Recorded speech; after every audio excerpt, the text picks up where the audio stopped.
ಇಲ್ಲೇ ಡ್ರಾ ಇಲ್ಲೇ ಬಹುಮಾನ ಅನ್ನೋ ಕ್ಯಾರೆಕ್ಟರ್ ಒಂದು ವರದಿ ತಗೊಂಡು ದೆಹಲಿ ತಲುಪಿದ್ದಾರೆ. ಸಾಹಸವನ್ನ ಮಾಡೋ ಸಾಧ್ಯತೆಗಳು ತೀರಾ ಕಮ್ಮಿ.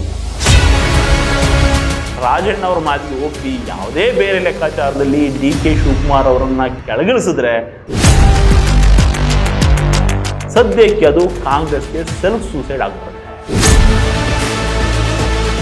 ಅದ್ಯಾಕೋ ಏನು DK ಶಿವಕುಮಾರ್ ಇತ್ತೀಚೆಗೆ ಮೌನಚಾರಿದ್ರು.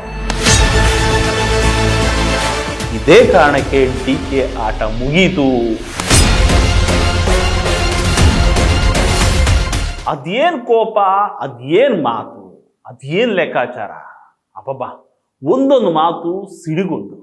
ಇನ್ನೇನು DK ಕತೆ ಮುಗ್ದೇ ಹೋಯ್ತು, ಚಕ್ಕರ್ ವ್ಯೂಹದಲ್ಲಿ ಬಂಡೆ ಅನ್ನೋ ಚರ್ಚೆಗಳು ರಾಜಕೀಯ ವಲಯದಲ್ಲಿ ಗಿರ್ಕಿ ಹೊಡಿತಿದ್ವು.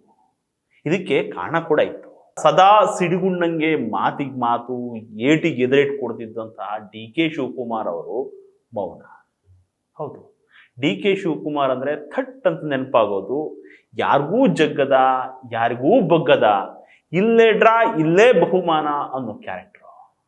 ಏನಿದ್ರು ಕುಲ್ಲಂಕುಲ್ಲ, ಇಟ್ರೆ ವರ ಕೊಟ್ರೆ ಶಾಪ ಅನ್ನೋ ಮಾತು DK ಶಿವಕುಮಾರ್ ಅವ್ರಿಗೆ 100ಕ್ಕೆ 100 ಸೂಟ್ ಆಗುತ್ತೆ. ಆದರೆ ಅದ್ಯಾಕೋ ಏನು DK ಶಿವಕುಮಾರ್ ಇತ್ತೀಚೆಗೆ ಮೌನಚಾರಿದ್ರು. ತಮ್ಮ ರಾಜಕೀಯ ವಿರೋಧಿಗಳು, ಅದರಲ್ಲೂ ಸ್ವಪಕ್ಷೀಯ ಎದುರಾಳಿಗಳು ಬಹಿರಂಗವಾಗಿ ವಾಗ್ದಾಳಿ ನಡೆಸಿದ್ರು ಕೂಡ, ಏಕವಚನದಲ್ಲಿ ದಾಳಿ ನಡೆಸಿದ್ರು ಕೂಡ, ತಮ್ಮ ತಾಕತ್ತಿನ ಬಗ್ಗೆ ಪ್ರಶ್ನೆ ಮಾಡಿದ್ರು ಕೂಡ DK ಶಿವಕುಮಾರ್ ಗಪ್ ಚುಪ್ ಆಗಿದ್ರು. ಮೌನವ್ರತ ಆಚರಣೆ ಮಾಡ್ತಿರಂಗೆ ಕಾಣ್ತಾ ಇದ್ರು. ಎಲ್ಲವೂ ಕೈ ಚೆಲ್ಲಿ ಹೋಗಿರೋಂಗೆ, ಅಸಹಾಯಕರಂಗೆ ಬಾಯಿಗೆ ಬೀಗ ಹಾಕೊಂಡಿದ್ರು. ಇದೇ ಕಾರಣಕ್ಕೆ DK ಆಟ ಮುಗೀತು, ಇನ್ನೇನಿದ್ರು ಸಿದ್ದರಾಮಯ್ಯನ ಬಣದ್ದೇ ಆಟ ಅನ್ನೋ ಮಾತುಗಳು ಕೇಳಿ ಬರ್ತಾ ಇದ್ವು.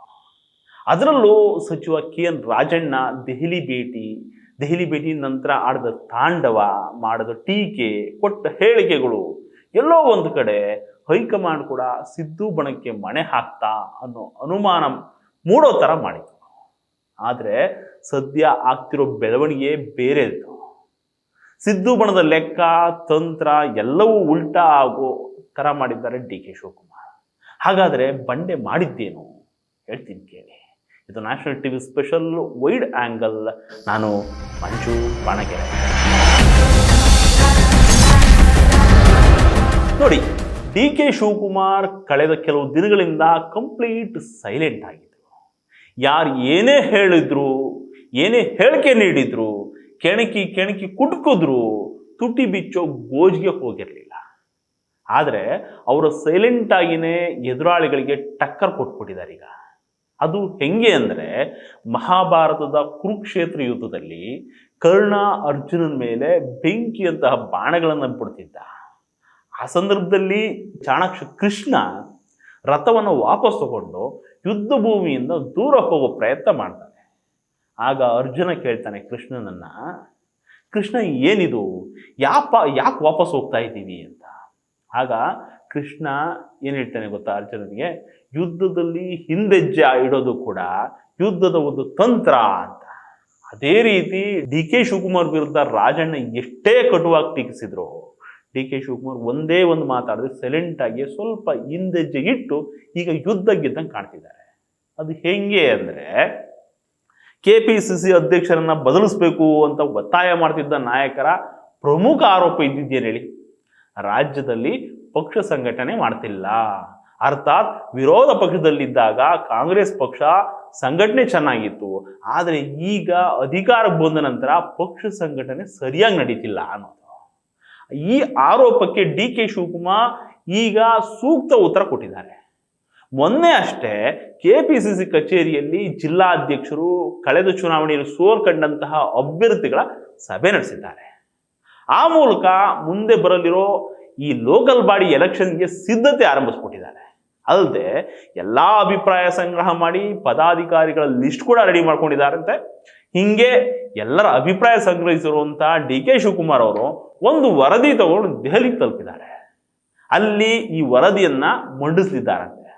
ಹೌದು, ಪಕ್ಷ ಸಂಘಟನೆ ಆಗಲಿಲ್ಲ ಅನ್ನೋ ಆರೋಪಕ್ಕೆ ಡಿ.ಕೆ. ಶಿವಕುಮಾರ್ ಮ್ಯಾರಥಾನ್ ಸಭೆ ನಡೆಸಿ ಟಕ್ಕರ್ ನೀಡಿದ ಮಾತ್ರ ಅಲ್ಲ, ಮುಂದೆ ಬರೋ ಲೋಕಲ್ ಬಾಡಿ ಎಲೆಕ್ಷನ್ಗೂ ಈಗಿನಿಂದಲೇ ತಯಾರಿ ಆರಂಭಿಸಿ ಸ್ಥಳೀಯ ಚುನಾವಣೆಯಲ್ಲೂ ಕೂಡ ದಾಖಲೆಯ ಗೆಲುವು ತಂದು ಹೈಕಮಾಂಡ್ಗೆ ತಮ್ಮ ಪವರ್ ಏನು ಅಂತ ತೋರಿಸೋದಕ್ಕೆ ಡಿ.ಕೆ. ಶಿವಕುಮಾರ್ ಪ್ಲಾನ್ ಮಾಡ್ಕೊಂಡಿದ್ದಾರಂತೆ.